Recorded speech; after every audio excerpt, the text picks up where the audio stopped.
Buenos días, buenas tardes, buenas noches, según el lugar y a la hora en que nos escuches, en esta emisión más del programa Voces de Mapas.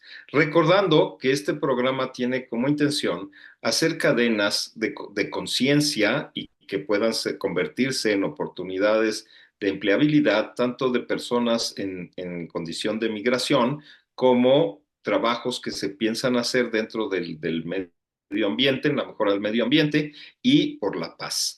O sea, mapas y quiere decir eso, se escribe con Z, que es migración, medio ambiente y paz. Y por eso hoy tenemos una invitada muy especial que nos va a hablar de una población muy vulnerable y para ello Adela nos va a hacer el favor de presentarla y verán qué programa tan interesante que ojalá sirva para abrir muchas conciencias. Gracias, Gerardo. Pues buenas tardes, buenos días, buenas noches, buenas madrugadas, lo que sea. Bienvenidas y bienvenidos a este programa. Muchísimas gracias por estar con nosotros, Rosalba. Nos da muchísimo gusto que hayas aceptado nuestra invitación. Y bueno, pues primero les quiero platicar a nuestra audiencia que invitamos a Rosalba precisamente porque el tema de la infancia en condición de migración, pues es un tema fundamental que debemos abordar. Y pues en esta ocasión pues vamos a hablar de lo que sucede con las infancias en migración, sus derechos, qué es lo que sucede por ahí, ¿no? Pero antes de empezar, como siempre, voy a hacer una breve presentación de ella, un poco para que vean lo que ella hace. Y bueno, pues con base en eso también está abierta la posibilidad de que ustedes, cuando vean este programa, puedan poner sus comentarios, dirigirse a ella en un momento determinado si tienen algunas dudas o lo que sea, ¿no? Entonces, bueno, pues Rosalba Rivera es maestra en estudios latinoamericanos y licenciada en periodismo y comunicación colectiva por la UNAM. Ella es maestra en psicoterapia con especialidad en Gestalt. Desde hace 20 años se ha desempeñado en áreas de educación e incidencia en políticas públicas en diversas organizaciones de la sociedad civil, instituciones de gobierno y academia, aportando al diseño y desarrollo de metodologías de investigación, formación y como facilitadora de procesos comunitarios dirigidos a niñas, niños, adolescentes, jóvenes y mujeres. Es autora de diversos artículos de investigación. Ha colaborado en la coordinación de proyectos en la región Centroamérica y México con temas de violencia y migración, además de la implementación de proyectos comunitarios en el Estado de México, Morelos y Oaxaca. Actualmente se desempeña como coordinadora del área de infancia migrante del Instituto para las Mujeres en la Migración, que es el IMUMI. Pues bienvenida de nuevo, Rosalba. Muchísimas gracias.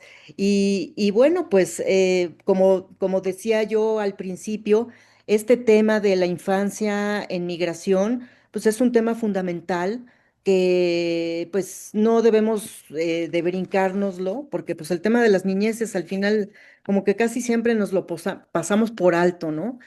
Entonces, para mí es muy importante que tú nos platiques cómo es que se desarrolla toda esta problemática de las infancias en migración, cuáles son los proyectos que tienen en IMUMI, hacia dónde van y cómo ven las infancias, cómo viven estos procesos y cómo los viven ustedes con ellas. Entonces, bueno, pues te dejamos el micrófono. Sí, gracias Adela, gracias Gerardo, pues un honor que podamos tener este espacio de conversación. Muchos puntos que podríamos tocar. Efectivamente, ahorita comenzaste como por muchas aristas que podríamos empezar a desmenuzar. Quizá empezar un poco presentando el IMUMI y por qué de ahí el IMUMI elige el tema de niñez migrante o de infancias y adolescencias como uno de sus ejes también de trabajo. Contarte que, bueno, IMUMI es una organización de la sociedad civil que nació hace 15 años, justo este año cumplimos 15 y con la intención justo de colaborar con las mujeres migrantes a defender sus derechos en cualquier parte del ciclo migratorio donde se encuentren, ya sea en el origen, en su país de origen, en el tránsito, que generalmente era cruzando por México, hasta el destino, ¿no? Que muchas de ellas iban generalmente a Estados Unidos en estos años en donde empezó IMUMI. Ahorita todo ha cambiado y justo porque todo ha cambiado hace aproximadamente 8 o 9 años, IMUMI definió que no solamente iban a ser las mujeres las principales protagonistas de nuestro quehacer, de nuestra labor cotidiana, sino también sus familias como una parte fundamental de por qué viajan las mujeres. O sea, muchas de las mujeres con las que nosotros trabajamos, pues el principal motor por el cual ellas se mueven, pues son sus hijas y sus hijos, ya sea que estén en como decíamos, en el país de origen y las niñas y los niños necesiten lo básico, el sustento, educación, etcétera, y ellas mismas han tenido que salir de su país para poder lograr mandar ese sustento y que sus hijas e hijos tengan un mejor desarrollo, pero también cuando llegaban generalmente a sus, porque todo está cambiando ahorita, lo vamos a ir también viendo, cuando llegan a los lugares de destino, generalmente son los hijos también los que definen si se quedan allá en algún otro país, en Estados Unidos, por ejemplo, o se quedan en México, por ejemplo, cuando las niñas y los niños nacen en el camino, o, eh, o hablando de las separaciones familiares, pues, ¿cómo le hacemos? ¿Cómo hacemos cuando ya en algún momento estando en Estados Unidos, las mujeres son deportadas o parte de la familia son deportadas y los niños y las niñas se quedan allá? ¿Qué es lo que veíamos en los años mucho de nuestra fundación, 2007, 2008? Esto estaba pasando. Eran muchas las deportaciones de personas en donde las mujeres las regresaban al país de origen, algunas a México, algunas a Centroamérica o alguna parte de América Latina, y las niñas y los niños se quedaban allá en manos generalmente del Estado. Y lo que hacía IMUMI era intervenir para apoyar con sus procesos legales, ya sea para poder hacer la reunificación con sus mamás en México o con alguno de sus familiares en Estados Unidos, o también el tema de pensiones alimenticias, que muchas de las niñas y de los niños se quedaban ya sea con una familia, una parte de su familia en el país de origen y la otra en Estados Unidos, generalmente los hombres, y algunos de ellos dejaban de darle la pensión o el reconocimiento incluso a sus hijos, y lo que se peleaba mucho era en aquel momento los procesos de pensión alimenticia para las niñas y los niños.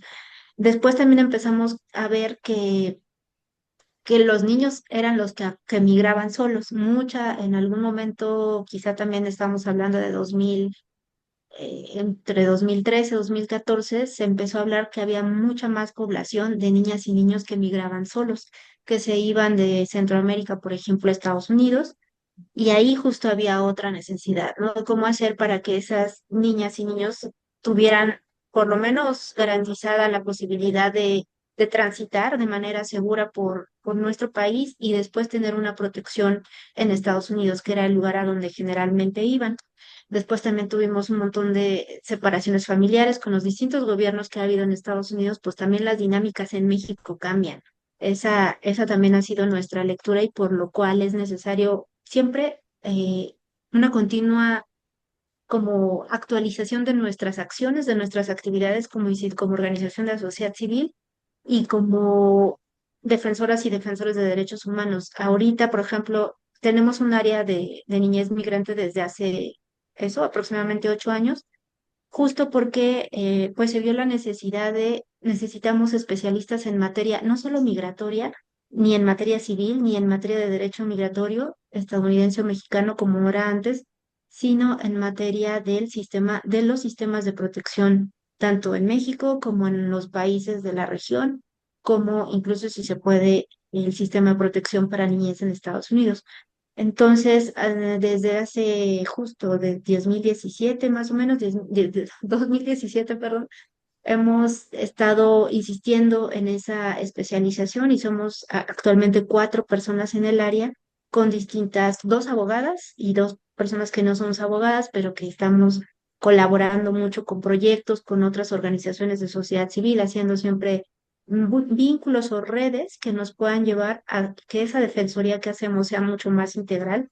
No necesariamente todo lo que hacemos es abogacía, digamos, en términos de derecho, sino que también estamos siempre tratando de dialogar con las autoridades para que se pueda hacer realidad y vigente el sueño de tener los derechos de niñas, niños y adolescentes cumplidos, ¿no? México, afortunadamente, es uno de los países que tiene un sistema de protección para niñas y niños muy fuerte, muy fortalecido. Ha habido un movimiento también desde hace años de organizaciones de sociedad civil que llevaron a una ley, que es nuestra ley de super vanguardia, la Ley General de Derechos de Niñas, Niños y Adolescentes, gracias a lo cual hay toda un andamiaje, una estructura institucional que permitiría que esa ley y que esos derechos fueran vigentes. Sin embargo, falta mucho, ¿no? Hay muchísimo que hacer para que se lleven a la práctica estos derechos y por eso estamos nosotras aquí tratando de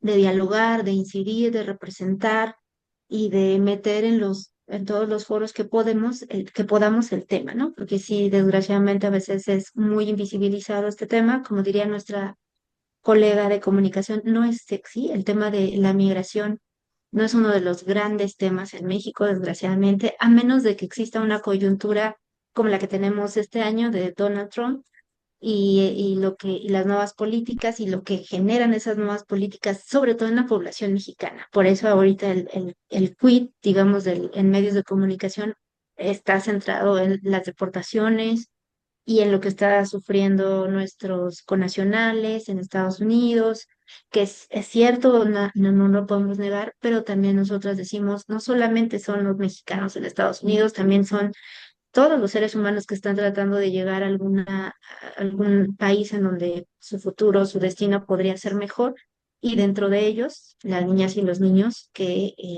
pues generalmente tienen todo en contra, eh, mucho, como mucho de reglamentos a su favor, pero no se implementa lo que está a su favor, sino que está como un poco dormida, digamos, la ley, hasta que llegan un conjunto de personas que dice hay que reivindicar estos derechos, hay que hacer realidad lo que dice la ley, lo que dicen las autoridades y demás.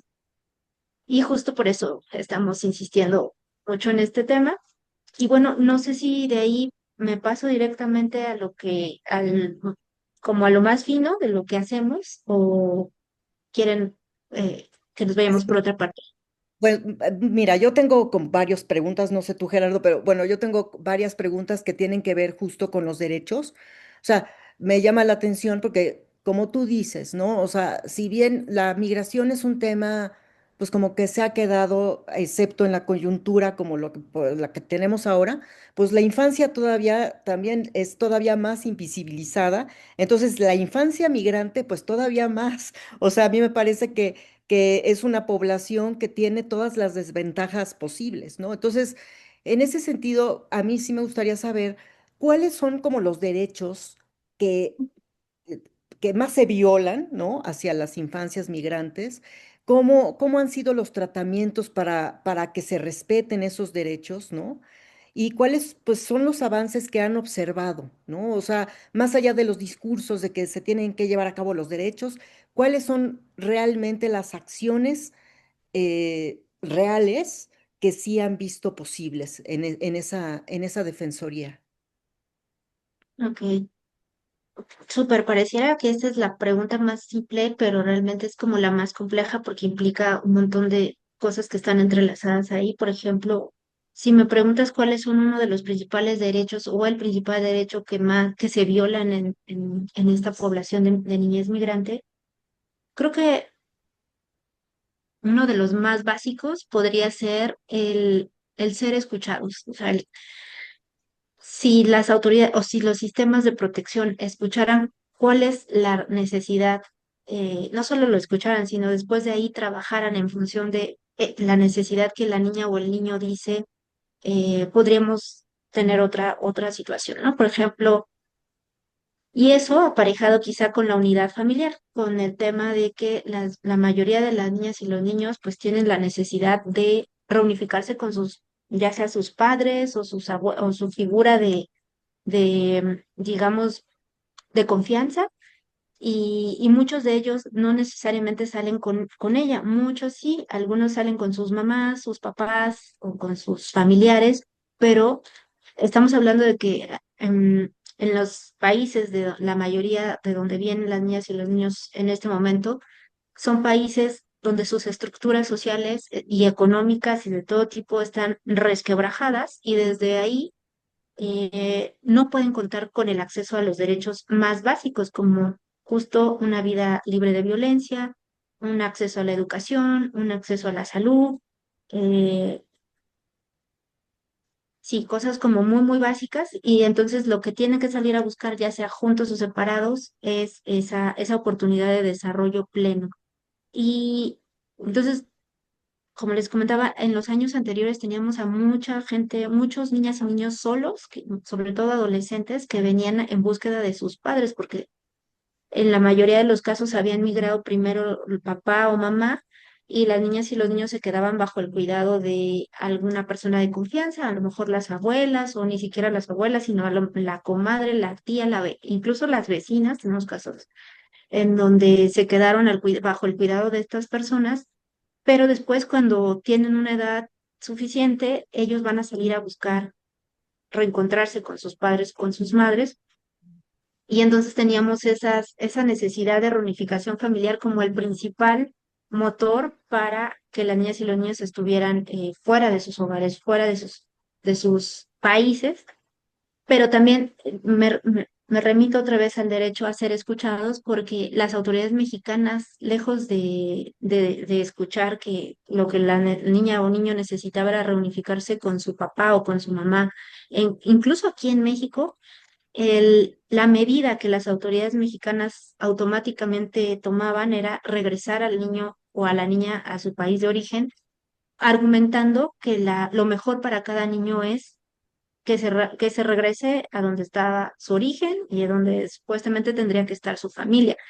Pero no tomaban en cuenta que desgraciadamente muchos de esos niños y niños ya no tenían a familiares en sus países de origen o el contexto de violencia o el entorno de la niña o el niño estaba en contra del mismo, en contra de su propia vida. Muchos de ellos incluso salían pues por la violencia en sus casas o por las violencias en sus comunidades o huyendo del reclutamiento de las pandillas o cualquier otra situación que implicaba que si seguían ahí iban o a perder la vida o simplemente iban a tener escasas oportunidades de desarrollo. Entonces, todavía luchamos con un poco con esa perspectiva de de las autoridades que vemos mucho acá en México de lo mejor para las niñas que se regresen a sus países de origen y lo más rápido posible. Y nosotros tratamos de decir, no, o sea, justo la ley y todas a lo mejor, marcos internacionales te dice que primero hay que ver cuáles son las condiciones de la niña, escuchar a las niñas y a los niños y ver si realmente eso es lo mejor, o a lo mejor acá está su mamá o su papá o un tío en México, ahorita que ya vemos que está tan complicada la reunificación familiar en un tercer país como en Estados Unidos. En anteriores años era un poco, había más posibilidades de que las niñas y los niños llegaran allá. Ahorita está cerrado por completo, la frontera desde enero está cerrada, la frontera norte, y no existe esa posibilidad, pero lo que nosotros decimos es explora todas las demás que existan. Si, por ejemplo, esa niña o niño puede tener el acceso a la protección internacional en México, pues explora la posibilidad de que tengan asilo aquí o que tengan una reunificación con alguna persona que no sea necesariamente consanguínea, pero que pueda tener una posibilidad ni siquiera adoptar, porque también es otra de las figuras con las que legalmente luchamos mucho.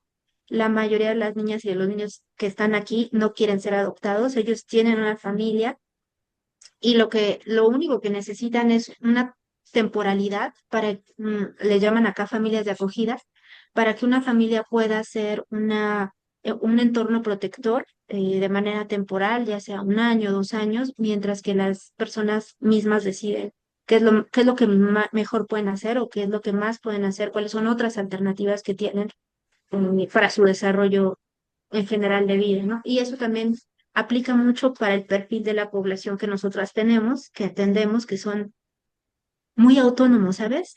También vemos que el sistema de protección en México está muy acostumbrado a atender a niñas y niños como como si fuera la escuelita.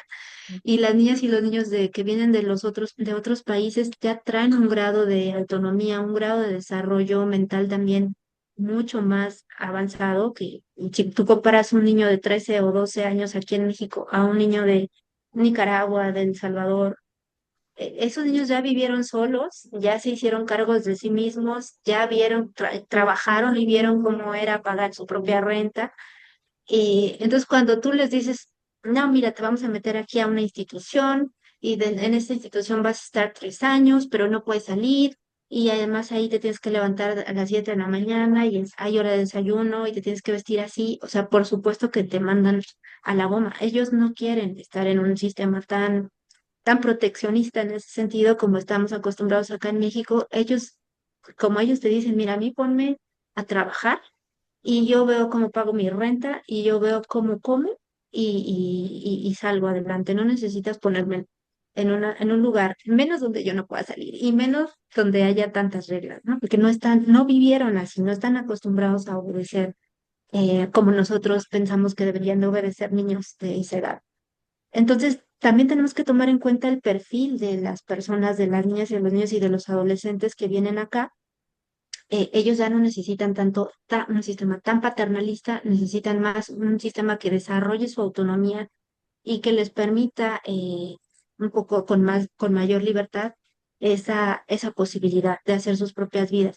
También vemos a perfiles de adolescentes ya pues con hijos, o sea, hijos, niños, dicen niños cuidando a otros niños, ¿no? Adolescentes con hijos, y tampoco hay un sistema que tenga un perfil adecuado para estas parejas, ¿no? Que ya, pues son padres, tienen esta mentalidad también de adultos, aunque tengan 15, 16, 17, ellos ya se valen por sí mismos. Y aquí lo único que tendríamos que hacer es tener como esos modelos de apoyo a su autonomía progresiva y de quizá facilitarles ese camino al desarrollo familiar, ¿no? Digamos. Entonces, lo que creo que necesitamos en México también es avanzar como un poco mentalmente, quizá que nuestro sistema de protección avance un poco a la altura de las necesidades del tipo de población que estamos atendiendo, del que estamos hablando, ¿no? Y escuche, porque justo te digo, ellos mismos saben, ¿no? Ellos te dicen, a mí no, ni siquiera tienes que gastar en mí, o sea, solamente ayúdame a conseguir un trabajo, eso es todo lo que necesito.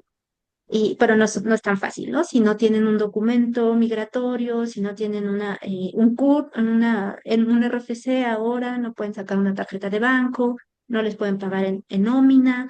Tenemos muchas trabas, o sea, como que todos los derechos se van entrelazando, ya como sabemos son interdependientes, entonces si violas uno, pues los demás en automático se van afectando, ¿no? Si violas el derecho incluso a la posibilidad de una vida autónoma o de una autonomía progresiva, que son uno de los principios de los derechos de niñas, niños y adolescentes, pues también violas la posibilidad del derecho a la educación, al trabajo, a la salud, el derecho a la documentación migratoria les tendría que dar el derecho a todos esos otros, pero desgraciadamente en México es muy difícil. Si no es la situación como refugiado, es muy difícil. Después tenemos que estar renovando tarjeta migratoria. No les dan a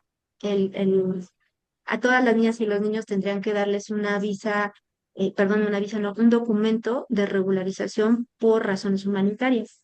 Eso es lo que indica la ley, la armonización que hubo hace 5 años, en 2020, se armonizó la ley de derechos de niñas, niños y adolescentes con la ley de migración, justo para que primaran la situación de ser niña, niño o adolescente por el estatus, por encima del estatus migratorio. Y con eso, una de las cosas más importantes, además de la no detención en estaciones migratorias, era que tenías que regularizar a las niñas y niños dándoles un documento por razones humanitarias de manera automática. Mientras se definía si era protección internacional, si era reunificación familiar, lo que tenían que hacer las autoridades, por lo menos tendrían que tener esa tarjeta por razones humanitarias para una estancia en México correcta, ¿no? Normal. Pero desgraciadamente eso tampoco se está practicando y eso a lo que nos lleva es que sin un documento que le dé identidad, una razón, eh, digamos técnicamente una razón para estar en México de manera bien, legal, pues las niñas y los niños no pueden tener acceso a todo lo demás, ¿no? A la educación, otra vez, salud, al trabajo, si es que son personas que ya pueden trabajar. Entonces, ese es un derecho va violentando al otro y tenemos, desgraciadamente todavía en México, una maraña de situaciones en donde, pues eso, ¿no? La ley ya te da toda la posibilidad de que puedas estar protegido, que puedas estar integralmente salvo, pero no se está cumpliendo. Todavía tenemos que luchar desgraciadamente bastante con la política, sobre todo, ¿no? Es una cuestión acá más en México, una cuestión de política que una cuestión de leyes. Acá ya tenemos, como te decía, mucho trabajo que hacer de incidencia y de incidencia y de acompañamiento a caso, porque también cada caso te va dando la documentación de la realidad de lo que está viviendo todavía una niña o un niño, y eso se lo pueden mostrar a las autoridades para decirles, miren, no está funcionando. Todavía no estamos llevando, privilegiando, como decíamos, la situación de niñas, niños y adolescentes por encima de la condición migratoria. Entonces, sí, parte de nuestro trabajo sigue siendo 50 y 50, ¿no? Una parte acompañamiento y atención a casos y otra parte la incidencia en políticas públicas. Oye, nada más una pregunta. Cuando hablas de las niñas y los niños que son más como autónomos, que buscan su autonomía y todo esto, ¿de qué edades más o menos estamos hablando? Pues mira, muy chiquitos, o sea, bueno, muy chiquitos, digamos, ya en la adolescencia, ¿no? Estamos hablando de desde 11 a 12 años hemos tenido casos que de verdad ya las niñas vivían solas o niños vivían solos y incluso se hacían cargo de otras personas, ¿no? De sus niños, de sus hermanos chiquitos, etcétera. Pues justo por eso, porque la mamá salió buscando al papá que emigró primero, entonces, o familias desintegradas, ¿no? Que desgraciadamente pues, en este ámbito es muchísimo, ¿no? Muchas familias que, pues a lo mejor el papá murió, la mamá se fue, nunca supieron más de ellas. Tenemos casos muy desgarradores, entonces hay niños muy chiquitos que han aprendido a vivir solos o por lo menos hacerse cargo de ellos y de otras personas. Y eso es lo que te dicen, te digo, no puedo, no, o sea, te dicen, no puedo obedecerle a alguien que no es ni de mi familia y que me está pidiendo que me vista así o que yo lave la ropa en tal horario específico.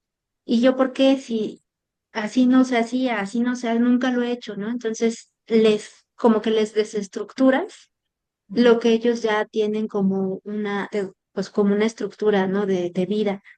Entonces sí son niños muy chiquitos y eso también lo aprendimos cuando estuvieron las caravanas hace 2018, 2019, que entraron a México de manera masiva. Ellos venían solos, o sea, y tú cuando les ofrecías así de, uy, tú tendrías que estar en un centro de asistencia social, te llevamos a un lugar donde vas a estar protegido, y así te miraban así de como protegido, ¿por qué? O sea, yo me puedo proteger a mí mismo, todo el tiempo me he protegido a mí.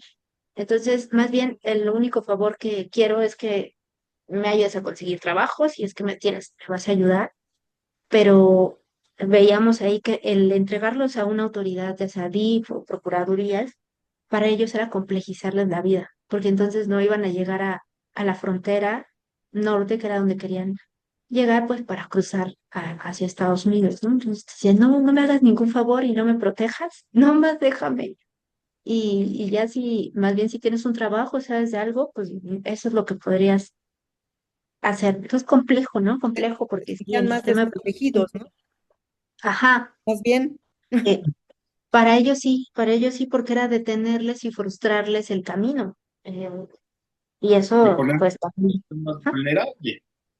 Pero, ajá, pero obviamente Beth, es un panorama terrible. De por sí tenemos ya la experiencia y el problema de todos estos chiquitos que hemos llamado los niños de la calle, que son todos los desprotegidos internos, que digamos la historia es tremenda, son víctimas de ser atrapados por las redes delictivas, son víctimas, de entrar en toda una cadena donde había por ahí una estadística impresionante que decía que antes de llegarle a los 18 años, pues el 80% ya estaba o en una prisión o muerto. Y entonces este panorama me imagino que es exponencial con estos chiquitos, es la misma vulnerabilidad, pero además sin siquiera identidad, con la dificultad de quién los jala. Y como bien nos haces conciencia, pueden existir algunas legislaciones, pero están tan burocratizadas y hay tanto problema para hacerlas reales que la posibilidad de que eso les diese una ventaja, nada más les dificulta más el camino. Y si es difícil el poder emplear a un migrante adulto por la falta de CUR, por la falta de estos documentos que tardan a veces años en podérselos liberar, pues para estos chiquitos es doble, porque además de que no tienen el documento, no tienen la edad legal para poder estar dentro de un proceso laboral y por supuesto, como bien dices, son chiquitos que de alguna manera aprendieron a ser independientes, aprendieron a valerse, pero se les tiene prohibido valerse, por lo menos por la vía legal. Entonces, esto que ahorita nos comentas y esta ventana que se abre, pues es para que las personas que nos escuchen hagamos conciencia y pensemos en estrategias, pensemos en oportunidades. De hecho, cuando te ha platicado Adela de la labor de mapas, muchas veces nuestro problema más grande, no muchas veces, siempre, nuestro problema más grande es precisamente cómo te integro al trabajo a una persona que no le das permiso de que trabaje por el simple hecho de que es una desplazada por la violencia y no tiene la posibilidad de poner en orden esa documentación. Y esto es algo que tenemos que pensar en cambiar, tanto desde el enfoque de paz que tanto maneja Adela y le gusta, como desde el enfoque de este fenómeno que cada vez se va haciendo más grave y de momento se está sentando profundamente en México. ¿Por qué se está sentando? Porque al no poder irse a los Estados Unidos, algo que de alguna manera podríamos decir, bateábamos, ¿no? Pues vas a estar de aquí de paso y se te batea para que te vayas a los Estados Unidos. Ahora no, ahora es, pensemos ya más seriamente en una integración, en más modelos formativos, en más programas que pudiesen auxiliar, ya no nada más a la solución temporal de su desplazamiento, sino futurizando a esas poblaciones que de alguna manera pueden empezar a crecer por aquí, porque efectivamente qué fácil es decir, regrésalos, pero que los voy a regresar a una guerrilla, los voy a regresar a un lugar donde están precisamente huyendo porque los iban a matar, los voy a regresar a algo donde incluso ellos ya vieron los horrores y el terror de lo que estaba implicando el vivir allá. Entonces, como que tenemos que abrir el corazón en mucho, ¿no? Y donde tenemos que invitar a muchas organizaciones a hacer un frente común a luchar por esto. Para fortalecer esto, ¿tú nos podrías platicar algo de estadísticas, de más o menos de qué cifras hablan ustedes de niños en este flujo? Pues mira, no las tengo aquí a la mano, pero lo que sí puedo decirte es que hay una preocupación por la baja de los números de este año, que creo que evidentemente obedece, todos creemos que obedece a este terror y a este caos que se está sembrando desde Estados Unidos y con la política de Donald Trump, pero que nosotros decimos no hay que confiarnos porque la necesidad ahí va a estar.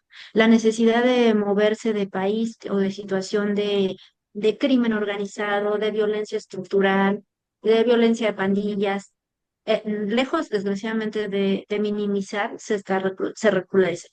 Entonces, seguramente esto puede ser también una bomba de tiempo en donde las personas están ahí buscando la salida, o si no es que ya más bien en estas vías como digamos, no es subterráneas, como por otras vías que no son las que se ven, que no están evidente como antes, que sabíamos que en el tren, que la bestia, la gente cruzaba todo el país.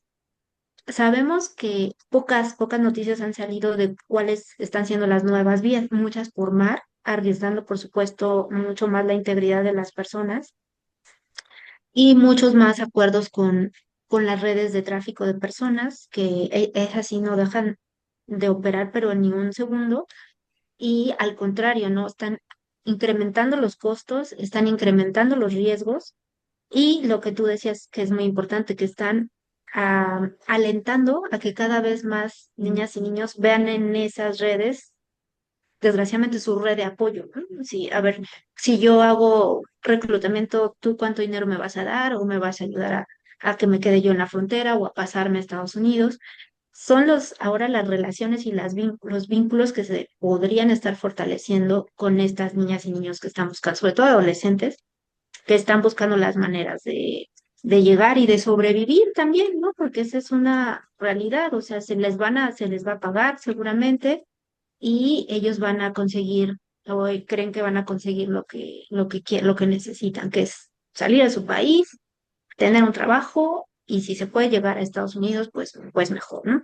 Entonces, ahorita eso es lo que te puedo decir. Y también lo otro que sabemos en cuanto a números o más bien perfiles es que son más niños y niñas también chiquitas.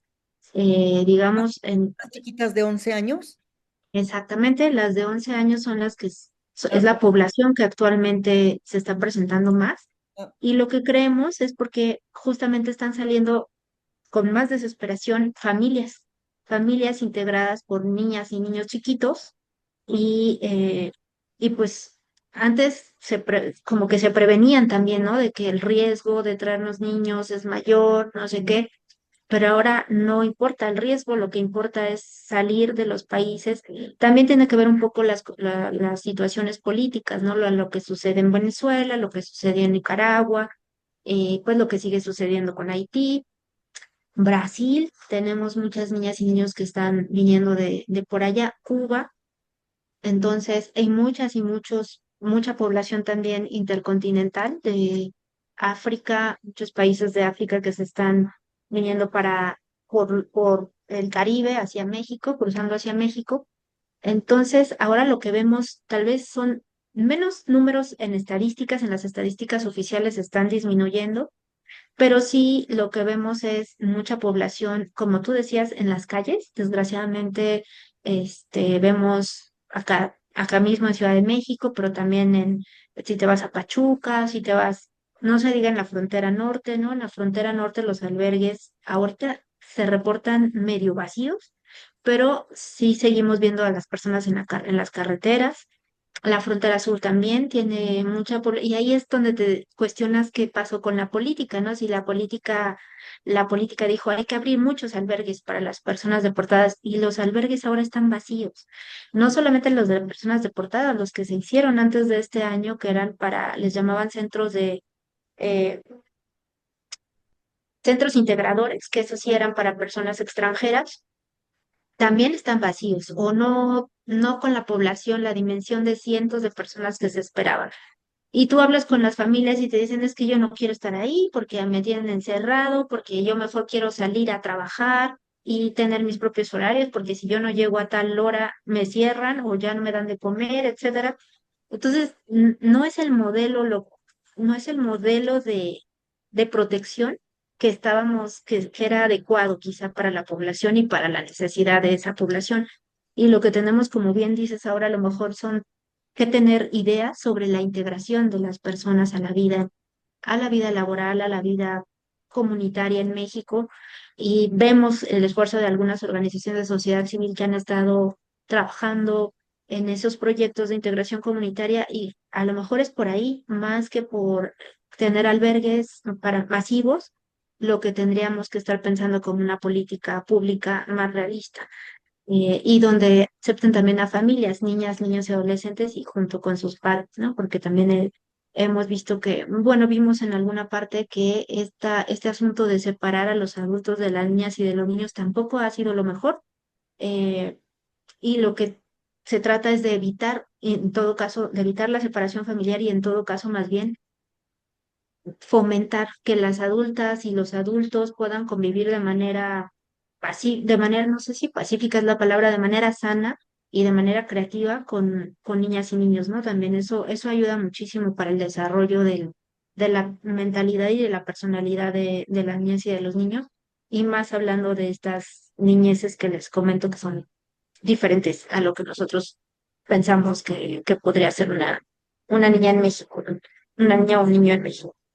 Oye, ¿y Mm, has visto ah, espacios esperanzadores, como que lugares, comunidades que estén realmente trabajando? Porque estos albergues de los que comentas, pues también se convierten en lugares sumamente peligrosos, pues se convierten en los cotos de caza precisamente de este tráfico de los pequeñitos.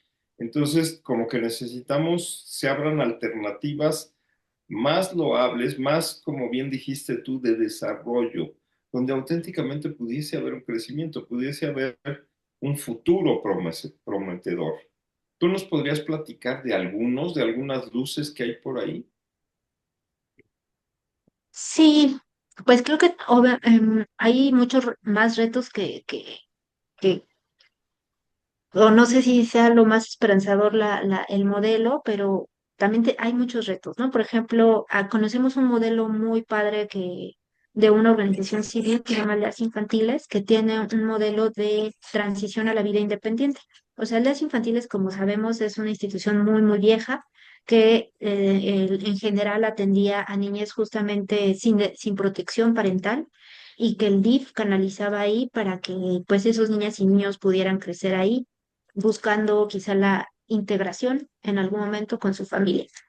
Pero últimamente, estamos hablando también de unos quizá 8 años, empezaron a crear un modelo en sus propias aldeas, dirigido a niñez en situación de migración, y está, yo creo que tiene sus cosas, pero está padre porque lo que hacen es integrar a esas niñas y niños a lo que ellos llaman una familia, una casa con otros niños y niñas en donde hay una cuidadora que le llaman mamá o tía, o dos cuidadoras, por ejemplo, y hacen esa función como de acompañamiento, de guía, de orientación, y sobre todo mucha contención, que es lo que necesitan las niñas y los niños, muchísima escucha y muchísima contención. Al principio te decían, como no estaban tan acostumbrados a esta población, te decían, es que son muy chillones o muy exigentes o muy violentos y no sabemos qué hacer con ellos, ¿no? Y sí es cierto, pues porque vienen de un contexto súper fuerte, súper crudo, y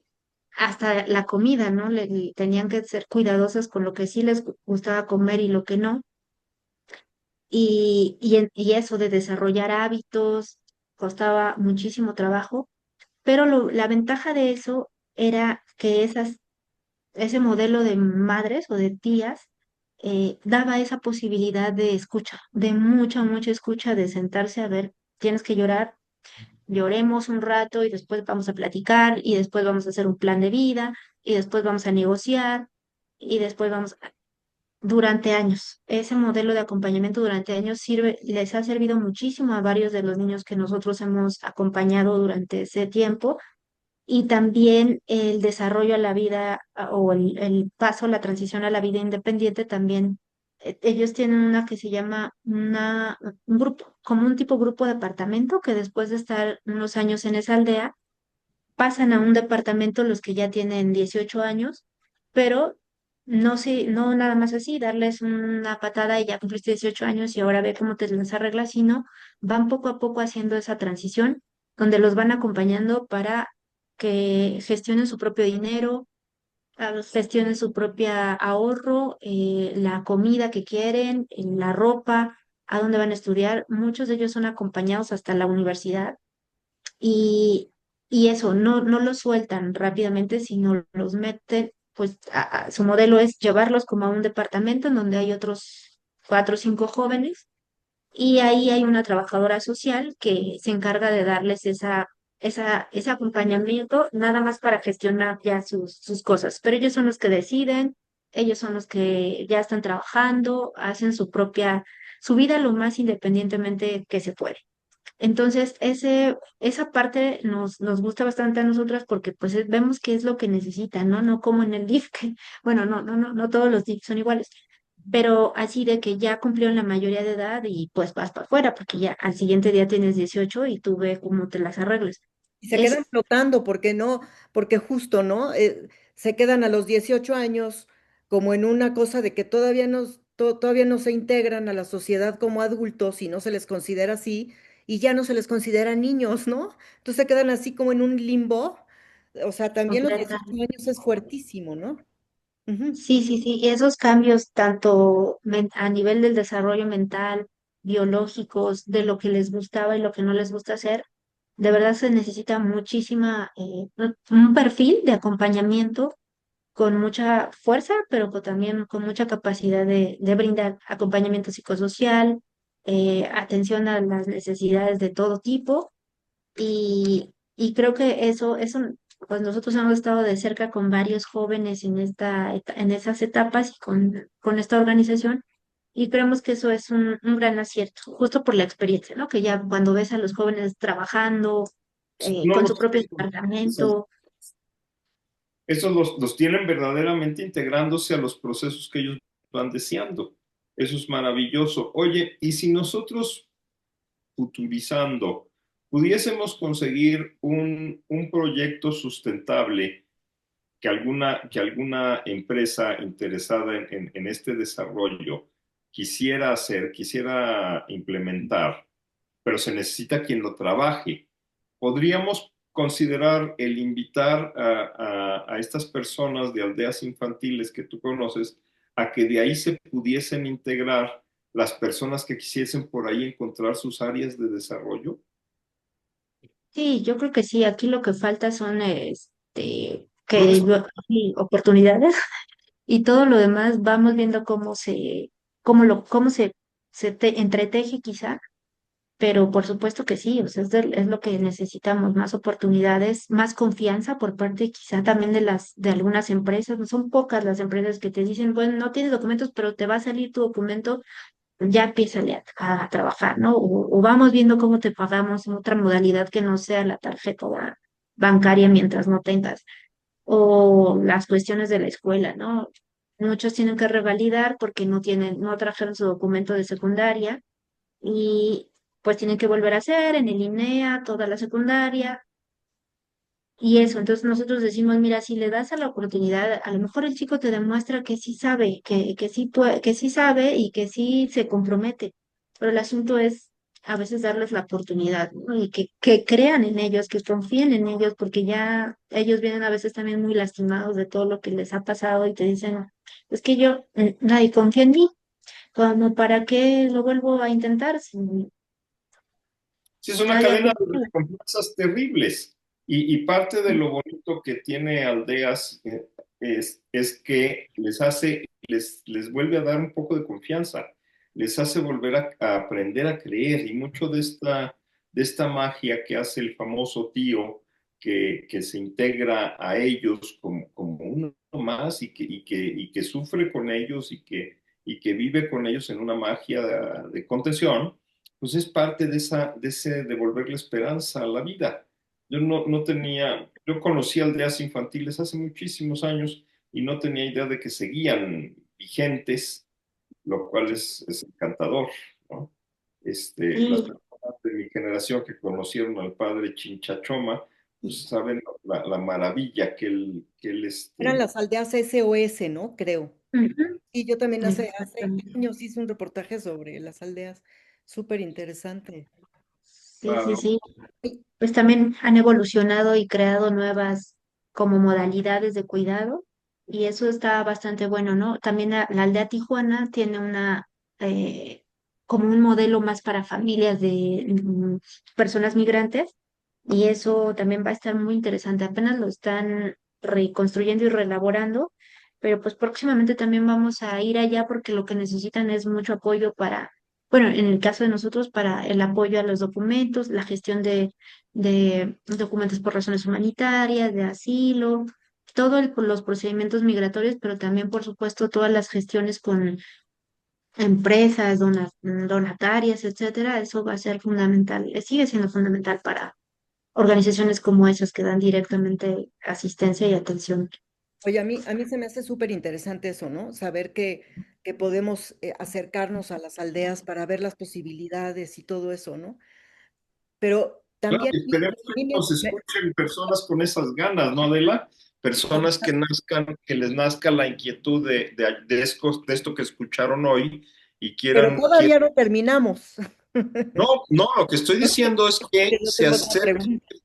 que las Ajá, personas que nos oigan ajá, sepan que esto existe y ajá. que al saber que esto está aquí, real, pueden de aquí surgir proyectos muy interesantes donde les damos alternativa, donde podemos dar esta posibilidad de desarrollo, donde se pueden conjuntar toda esta experiencia que han organizado estos grupos y que la conciencia de quien nos esté escuchando hoy pueda decir, yo quiero colaborar, yo quiero ser parte de esta cadena, yo estoy dispuesto, porque además la parte de la idea de que sean en estos proyectos sustentables es que no los tengas involucrados precisamente dentro de una empresa formal, sino que es dentro de un proyecto que da el beneficio del mejor cuidado del medio ambiente, ya sea dentro de sistemas de recolección, dentro de sistemas de reforestación, dentro de sistemas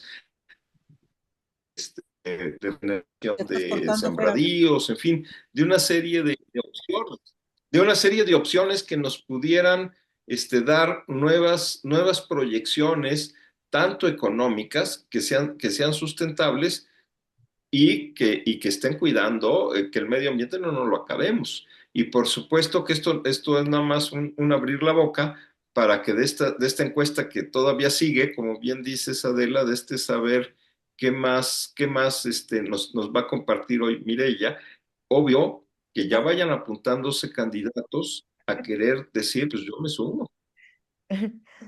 Bueno, a mí me gustaría justo, ¿no? O sea, a mí me parece fundamental eso, ¿no? Pero justamente para también entender cómo es la dinámica de las infancias en migración, a mí me gustaría también que como que nos platicaras tú como comunicóloga y como psicóloga gestalt, ¿cómo observas los procesos de las niñeces, o sea, también en sus diferentes etapas, desde chiquititos, o sea, es decir, cómo viven todos estos procesos ellos y ellas? ¿En qué momento pueden alzar la voz? ¿Qué es lo que dicen? ¿Qué es lo que piden? ¿Cuáles son sus necesidades? ¿Y cómo se van desarrollando? ¿Cómo vas viendo tú como psicóloga esos desarrollos, sus miedos, sus pesares, sus dudas, sus aciertos? ¿Cómo es su desarrollo y sus fortalezas, que eso es bien importante, adquiridas? Pues sí, sí, pues la pusiste, bueno, En tu sí. experiencia, desde tu experiencia, pues, es muy importante. Si tú has estado muy desde tu experiencia, ¿tú cómo lo has visto? ¿Cómo lo has vivido? ¿Sabes qué? Es que es tan variado, tan multifacético, ya sabes, no solamente es como, no podemos estandarizar, ¿no? Por ejemplo, que las niñas y niños chiquitos, las que quizá no se dan cuenta de lo que están pasando porque vienen incluso cargadas con sus mamás y vienen dormidas, etcétera, no sufren o no se dan cuenta o no pasa nada, pero es sorprendente a veces, niños chiquitos, chiquitos de 2, 3 años, nos ha sorprendido cuando te dice la mamá, no, pues es que ella venía dormida cuando, por ejemplo, nos bajaron en un retén y la Guardia Nacional y nos asaltó, o quien sea, ¿no? O un grupo de crimen organizado y nos pasó algo muy feo, ¿no? Por ejemplo, en el camino. Pero lo bueno es que ella venía dormida, la niña, quizá de 3 años, pon tú. Y resulta que en un juego, en un taller que estábamos haciendo en ese albergue donde estuvimos en Veracruz, pues la niña nos empezó a decir, a contar muchas cosas, pero chiquita, o sea, ella, no, es que unos así nos sacaron las pistolas, hicieron pum, pum, pum, y yo me asusté mucho, y entonces nosotras nos quedamos así de, la niña chiquita nos está contando, después ya el psicólogo del albergue nos contó que justo tuvieron un incidente muy fuerte en una carretera y bajaron a la familia y efectivamente hubo balazos, pero la mamá estaba tan tranquila de que la niña venía dormida y no se dio cuenta. Entonces nosotros dijimos, ¿cómo es posible que que según ella venía dormida, pero a lo mejor hasta se hizo la dormida para no ocasionar más complicación y no lloró y no hizo, pero sí lo sabe, ella sabe que pasó todo eso y ella se impactó de alguna manera, pero hasta después de 3 meses que pasó el suceso, creo, nosotros fuimos al albergue, la niña por primera vez habló de esa situación. Entonces, para nosotros, o sea, a veces dices, no, no vale la pena hacer juegos con niños chiquitos porque ni saben, ni hablan, ni entienden, se dan cuenta de todo. O sea, hay algunas que se dan más cuenta de unas cosas y lo pueden hacer consciente o no, o hay otras que necesitan un tiempecito para después hacerlo consciente. O sea, si el psicólogo en ese momento les hubiera preguntado, pues la niña no hubiera dicho nada, porque llegando al albergue, pues también es para ellos, los niños chiquitos es otro shock, ¿no? De que estamos haciendo, ¿quién eres? No te conozco. No te van a decir lo que sienten, lo que hay en su corazón, hasta después de que pasan los días o que pasan los meses y ellas ya se sienten a salvo, o llega una extraña y juega con ellos y se sienten en confianza y te dicen lo que pasaron, ¿no? Entonces de ahí nos dimos cuenta pues que esa niña necesita un montón de atención, o sea, está bien, afortunadamente estaba bien, digamos en ese momento lo contó sin llorar, lo contó muy tranquila, pero sí va a necesitar una atención porque eso, si no se trabaja, pues se puede convertir en un trauma, ¿no? Y en cambio, hemos visto también a otros niños más grandes que, al contrario, los adolescentes lo ven así como una aventura, esto de cruzar el Darién, ¿no? Que hay algunos que hasta te lo cuentan así como que, y me atacó una serpiente y vi cómo pasaba un animal que parecía como un leopardo y casi me atacaba, pero yo crucé valientemente y te lo cuentan como si fueran los héroes de la selva, ¿no? Entonces, pues qué chido, qué padre que lo vives así y que lo puedes ver como algo, como una aventura, como algo incluso que puede ser eh, escrito cuando llegues en algún momento a escribir la historia, ¿no? Y nos lo contaba así con un gusto y con una paz, emoción y pasión, que tú dices, pues qué bueno que lo puede expresar de esa manera y que no lo haya sufrido como a lo mejor algunas otras personas pensábamos que están sufriendo las niñas y los niños cuando pasan por esa selva y que les ocurran cosas feas y desagradables, pues a lo mejor hay algunos que sí, pero hay otros que lo viven y lo pueden procesar como una aventura más en su vida o como la aventura más importante que tienen hasta ahora. Entonces es como bien, bien distinto y por supuesto hay otras que no te lo cuentan ni siquiera porque todavía te das cuenta que hay una emoción cuando hablas del tema y se quedan calladas, ni siquiera hablan, ni siquiera respiran. Sí nos ha pasado que hay niñas y niños que se ponen muy tensos cuando llegamos a esa parte de cómo fue tu viaje, por dónde pasaste, te acuerdas de... Ni, o sea, te das cuenta en su mirada, en sus sensaciones, sus emociones que están ocultando y que mejor, si por ellas es, pasen al tema siguiente antes de que se abra, ¿no? Se abra la situación y también lo entendemos perfectamente. O también me acuerdo de una niña chiquita, muy chiquita, que recién atendimos aquí en un albergue de la Ciudad de México, en un jueguito, en un juego con los demás niñas y niños, ella a fuerzas golpeando a los otros, sobre todo a su hermano, pero agarraba, corría detrás de él y lo golpeaba y lo golpeaba y lo golpeaba. Y más bien nosotros lejos de detenerla, porque ya de verdad no la podíamos detener, más bien le decíamos al niño, pues corre. Y el niño ya estaba como acostumbrado de, pues tengo que correr de ella, de su hermana más chiquita. La niña tendría como unos 4 y el niño quizá unos 6. Entonces el niño sí muy consciente de que pues la niña no había manera de que le dejara de pegar. Y ya después, creo que con música, algo empezó a tranquilizarse. Después de mucho tiempo ya se relajó de estar jugando y después hablamos con la mamá y nos dijo que, pues, que efectivamente ellos habían pasado por una situación también muy fea de violencia en el camino. Creo que habían perdido a alguien de la familia, no me acuerdo en este momento a quién de la familia, pero que la niña sí lo tenía muy marcado, que era como un resentimiento que su reacción era la violencia, era como su reacción de protección y con quien podía reaccionar así era con el hermano, porque el hermano no le hacía nada, no le regresaba la violencia, pero si le pegaba a otros niños, pues le iban a pegar a ella. Entonces, a quien golpeaba por todo el día era el hermano. Entonces sí nos dimos cuenta que era pues una situación que también bien fuerte de que tenía que ser trabajada, pero pues que se manifestaba así, en la agresividad y en la situación de primero no querer colaborar hasta que le encontrabas la manera después de mucho tiempo. Sí, hay que tener mucha paciencia con esas niñas y niños, pero esa es como también la ventaja del juego, que muchas de las organizaciones vamos a los albergues a hacer diferentes actividades que parecen inútiles, porque sí, a veces digo, ay, mucho gasto de colores, hojas y pinturas, pero no tienes idea del valor que tienen esas actividades para niñas y niños que nadie los ve como importantes, ellos a veces no se sienten así. Y cuando tú llegas y les dices, pues vamos a dibujar o vamos a colorear, perdón, o vamos a cantar o vamos a bailar, no tienes idea del cambio increíble que hay en sus caritas, en sus ojos, en su forma de reaccionar, ¿no? Te digo de esto de cambiar la agresividad por, está bien, ya, dibujemos, o vamos a platicar, o vamos a hacer una ronda de juegos. Pero sí es como, eso es el tema de tener mucha oferta también y mucha capacidad de escucha con las niñas y con los niños. De escucha en todos los sentidos, ¿no? Desde la lectura que puedes hacer de sus ojos, de todo, de sus pies, ¿no? Hay quienes, las mamás insisten en que se pongan los zapatos y ellos a fuerzas quieren andar descalzos. Pues andemos descalzos, nos vamos a quitar los zapatos y vamos a hacer un juego así, sin zapatos.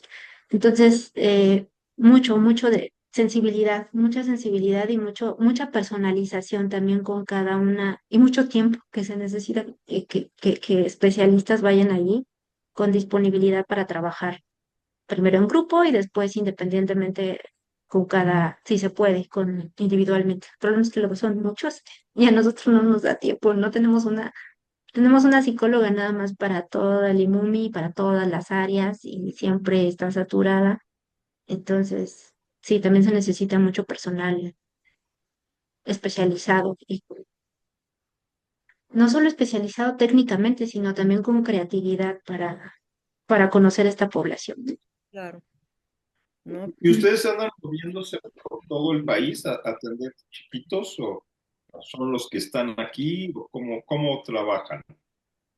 Sí, sí, nos andamos moviendo por todo el país. Generalmente tenemos proyectos que nos permiten hacer diferentes actividades en estados de la República. Por ejemplo, en el área de infancia, ahorita estamos en 10 estados de la República haciendo diferentes cosas, en algunas cosas cuestiones de incidencia.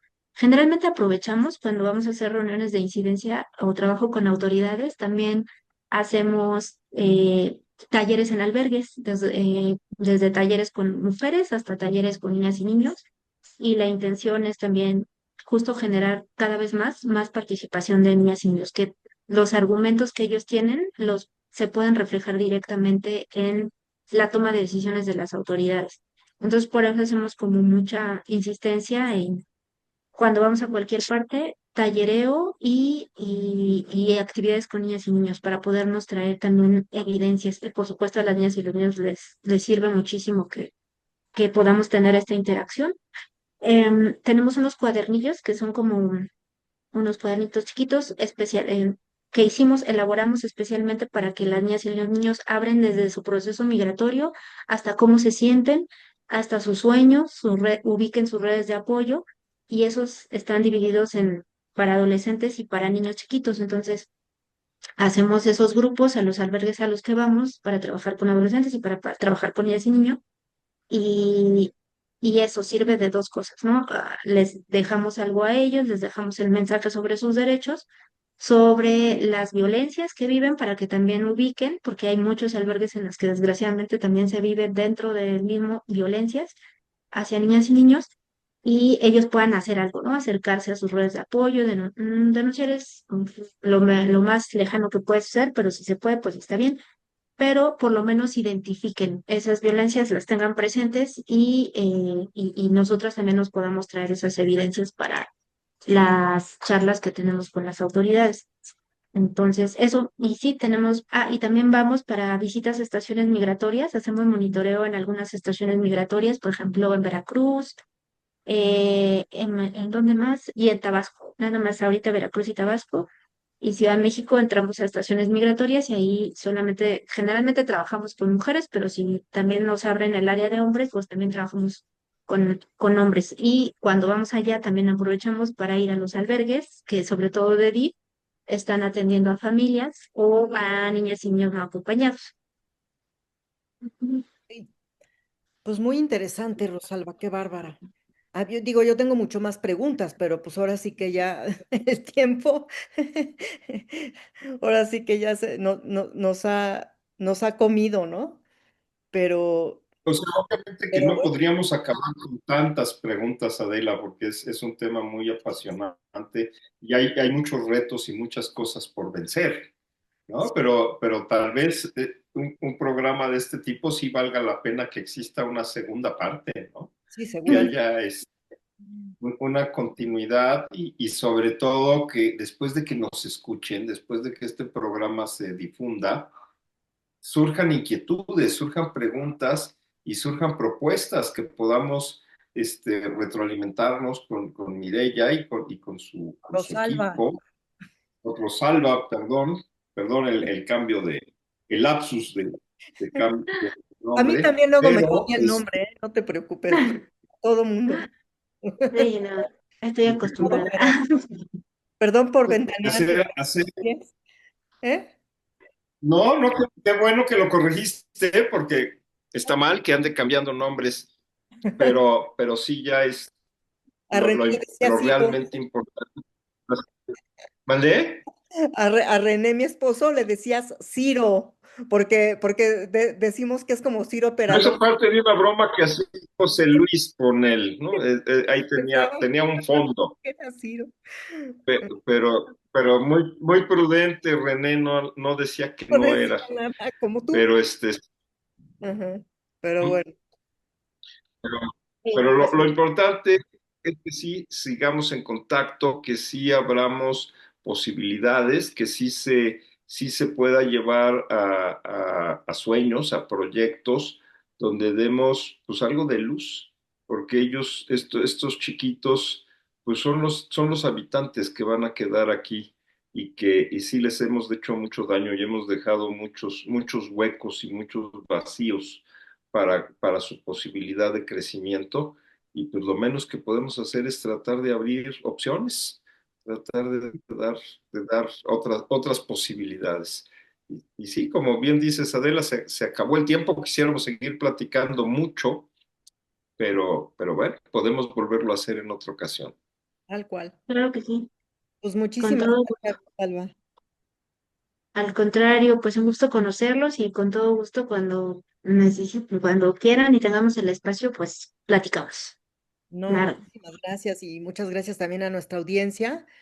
Este, pues por seguirnos y ojalá de veras puedan compartir este video, como siempre se los pido, porque son temas súper, súper importantes, que además ahorita o sea, son temas de gran incidencia, ¿no? Que además también son temas que nos permiten, em, ¿sí me escuchó?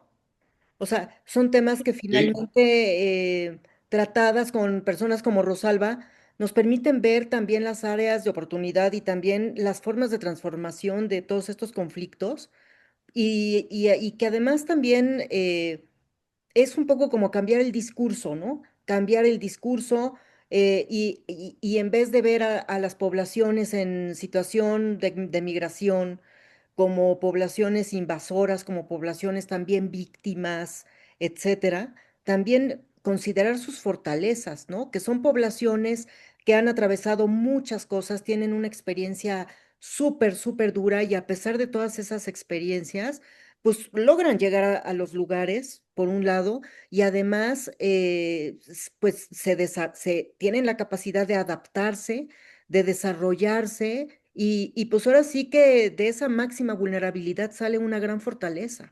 Entonces, a las sociedades de llegada les conviene también considerar estas poblaciones precisamente para incluirlas en sus planes de desarrollo y como personas, pues todos somos personas, ¿no?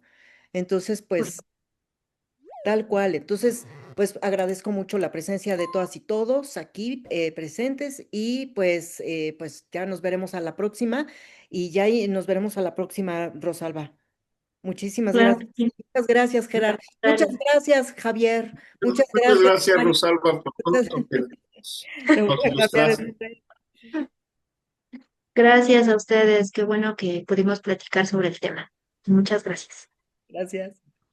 Bye bye.